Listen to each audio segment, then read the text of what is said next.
Okay, in my last video, I was looking through John 12, 20 through 36.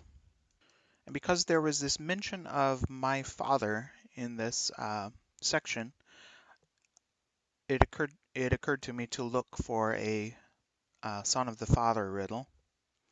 And I tried out some ideas. Um, and I finally hit upon the idea of saying, okay, let's try out the Father is the heavens, the Son is the earth. Maybe the Son of Man is all mankind. So that worked out fairly well. That seemed to fit with most of the things that were said in that section. But I also, since making that video, I realized that Greek has a homonym that English doesn't have. Kai, which I've been fairly fascinated with up to this point, means both and. It's English has two different words for those. We don't say and when we mean both. But this was kind of interesting because if that's the case, both could be the Father. Jesus Barabbas is the servant of both, and Jesus the Messiah is the servant of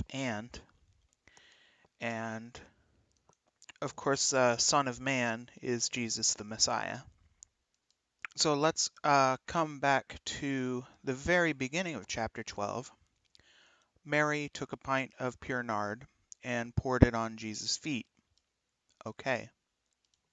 My basic premise is to say that Mary poured pure nard on both Jesus the Messiah's feet in Luke chapter 7 and on Barabbas' feet in John 12.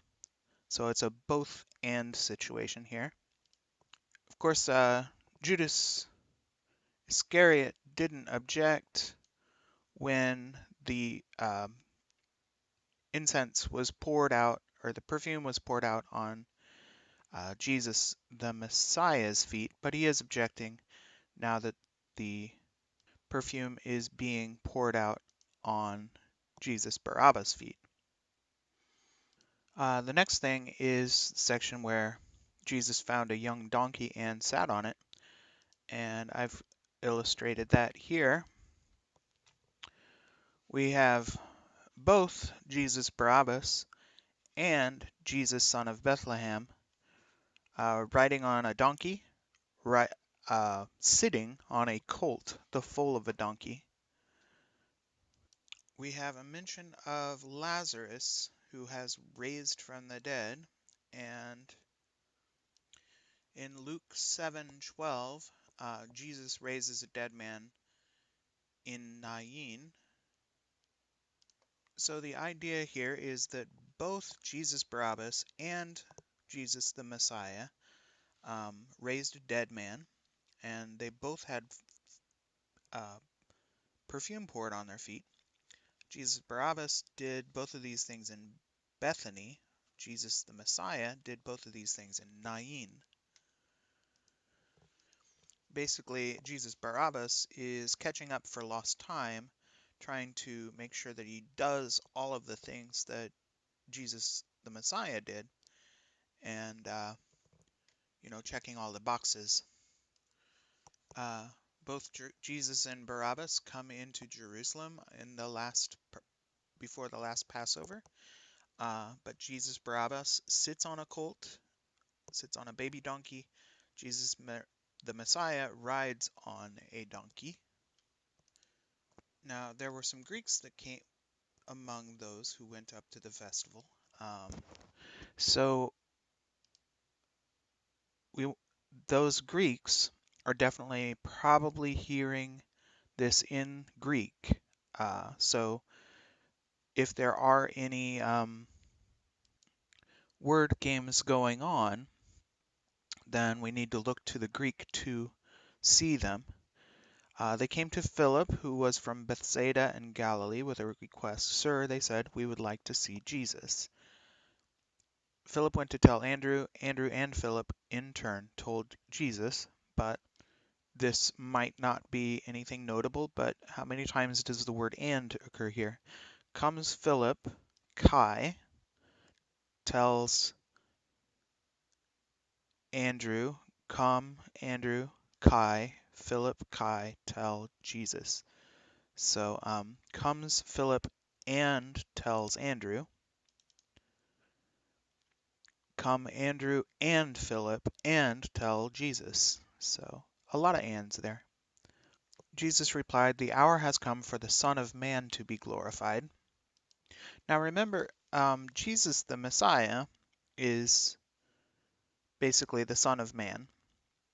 Jesus Barabbas is, I'm suggesting, a fictionalized account of a man that was created by John. So, very truly I tell you, unless a kernel of wheat falls to the ground and dies, it remains only a single seed. But if it dies, it produces many seeds. So are these the words of Jesus the Messiah predicting his own death, or are they the words of Jesus Barabbas predicting Jesus of Nazareth, Jesus of Bethlehem's death? Okay, here is where the idea that the Father is both and the Son is and starts to make sense. Whoever serves and must follow and where and is, my and's servant will also be. And both will honor the one who serves and. So the sentence construction or the phrase construction in English looks like this, both blank and blank. Whoever serves and follows and whoever serves and's father both honors and's servant. So it says, my soul is troubled, and what shall I say? Father, save me from this hour? No, it was for this very reason I came to this hour. Father, glorify your name. Then a voice came from heaven, Kai, I have glorified, Kai, I will glorify again. So, to think in context, and is in or the phrase that is here is both goat and scapegoat. Both Jesus of Bethlehem, the Messiah, and Jesus Barabbas, the scapegoat.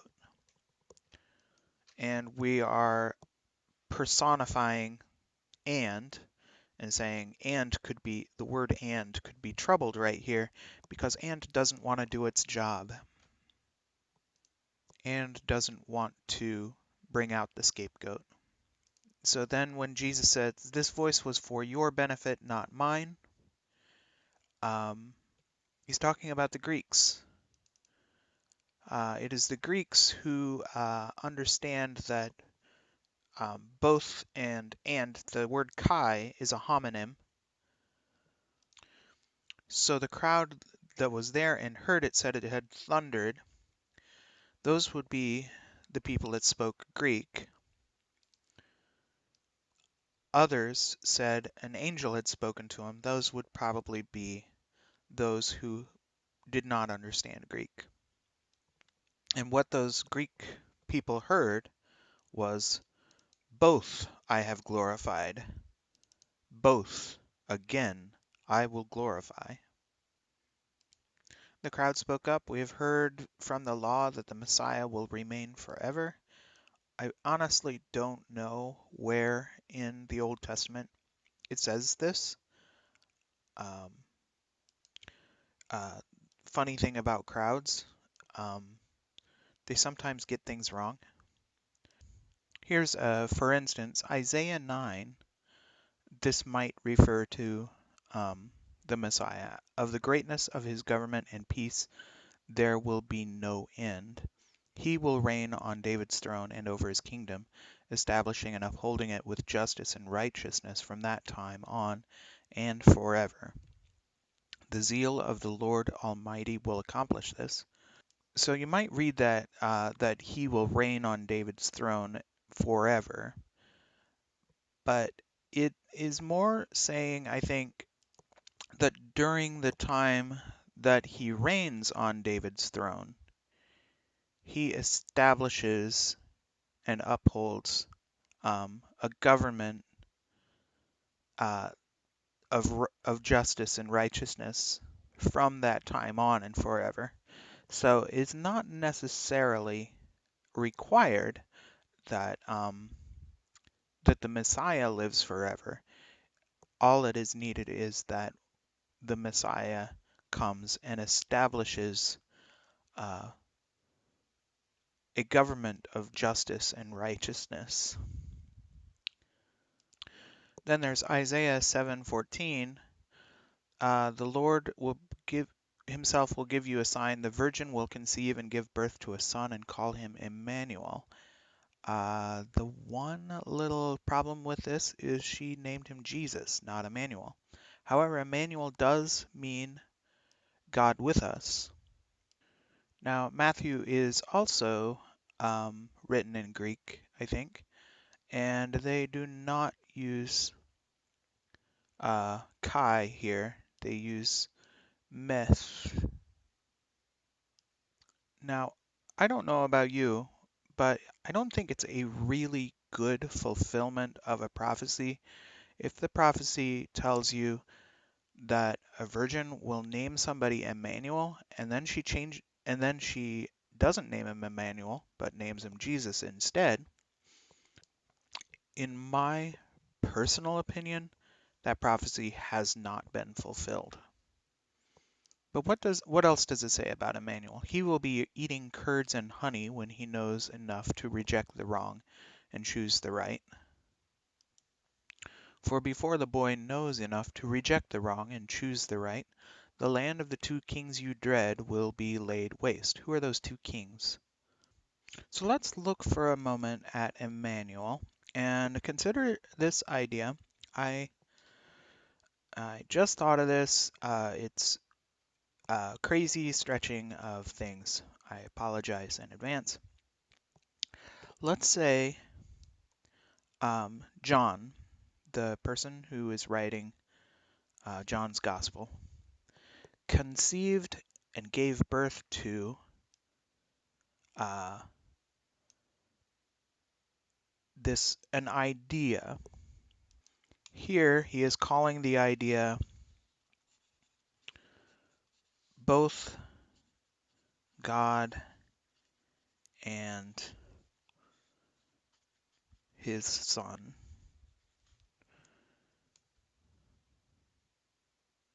Better yet, both God and us.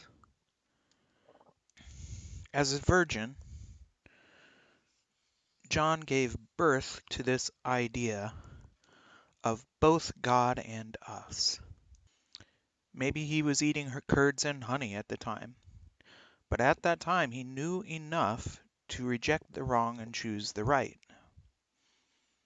And so, in fact, the he here refers to the virgin. So John has conceived and given birth to this son, this idea that he calls Barabbas, the father of the son. He is eating curds and honey when he knows enough to reject the wrong and choose the right.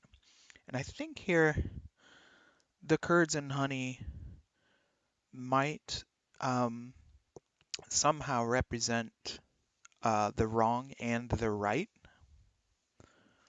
And is there some separation process that you're doing when you eat curds and honey? Do you need to separate one thing from another? I'm not really sure. Maybe that would have been clearer during that period of time when people ate a lot of curds and honey. before the boy knows enough to reject the wrong and choose the right, the land of the two kings you dread will be laid waste. And that could be that um, John wrote his gospel well after both Barabbas and Jesus were dead. Now, I don't know anything about history, so verse 17 here is more or less meaningless to me. All this about flies and bees hidden in the ravines and crevices of the rock and on all the thorn bushes and in the water holes may be happening. I don't know. I gather this means that people will generally shave their head, their private parts, cut off their beards. And then verse 21 is interesting because of the relationship with Leviticus 16. And in Leviticus 16, in particular, there is a situation where they uh, sacrifice a bull and one goat and let one goat free into the wilderness. But I have already suggested that in this story, the bull could be represented by John the Baptist, and the two goats could be represented by Jesus, the Messiah, and Jesus of, or Jesus Barabbas. Because of the abundance of the milk they give, there will be curds to eat. So all who remain in the land will eat curds and honey. So this would represent people who uh, believe the in the righteousness of the gospel of both goats and the cow. It's not really a cow, it's John the Baptist, but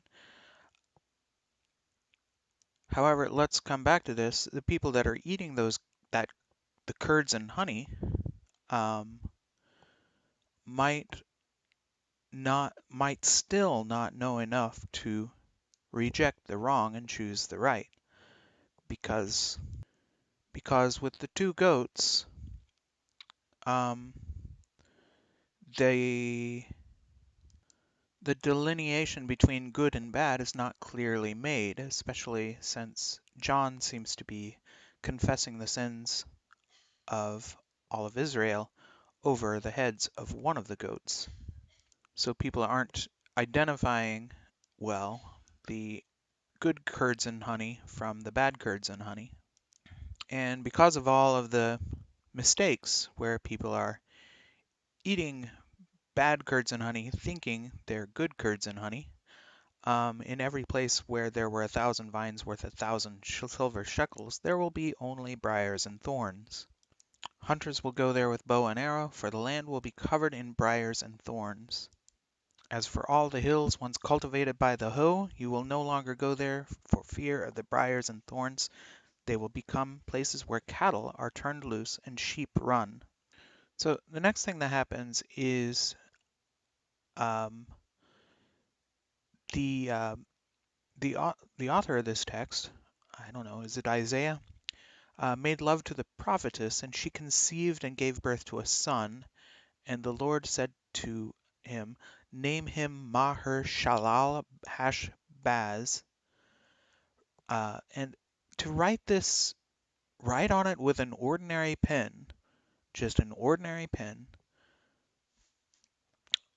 Maher-shalal-hash-baz, which means hurry to the spoils, or he has made haste to the plunder. I think that is kind of like, at least analogous to the way Barabbas literally means son of the father, um, written in ordinary pen, son of the father. Makes me wonder what Jesus of Bethlehem would mean. Jesus of Bethlehem would mean Jesus of the house of meat, which would be Beit Lam, or Jesus of the house of bread, which would be Bethlehem. So now Jesus of Bethlehem is Jesus of the house of meat and bread, and Jesus of, Jesus of Bethlehem is Jesus of the house of meat and bread, and Jesus Barabbas is Jesus, son of the Father. So we don't really quite have these names, and they're kind of mixed up because, well, I think they're kind of mixed up. I'm not sure. Okay, Jesus, son of the Father, sounds a little bit more like God with us, which is Emmanuel. And Jesus, house of meat and bread, sounds a little bit more like hurry to the spoils, which is Maher Shalal Hashbaz. Okay, so in a way this kind of makes sense because this would have been a mortal man. He was not born of a virgin. He was born of, he would have been born to a prophetess, and she conceived and gave birth to a son. And he was named Maher Shalal Hashbaz, but not quite. They changed it, they interpreted it. His name was Hurry to the Spoils, Jesus of the house of meat and bread. Meanwhile, the other one, Jesus, son of the Father, Barabbas, was, may have, well, we don't know exactly how he was born. There's no details about how Barabbas was born. But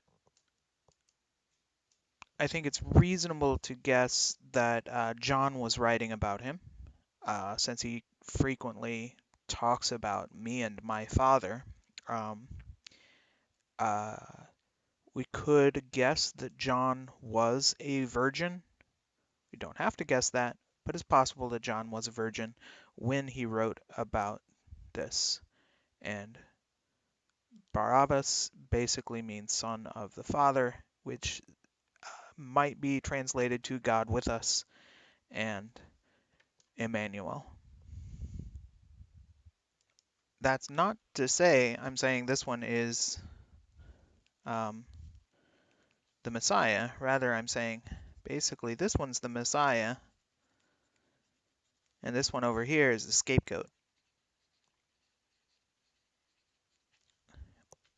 And so, wow, I mean, realizing that Bethlehem actually literally means house of meat and bread, that is basically saying that Jesus from Bethlehem is Jesus in the flesh.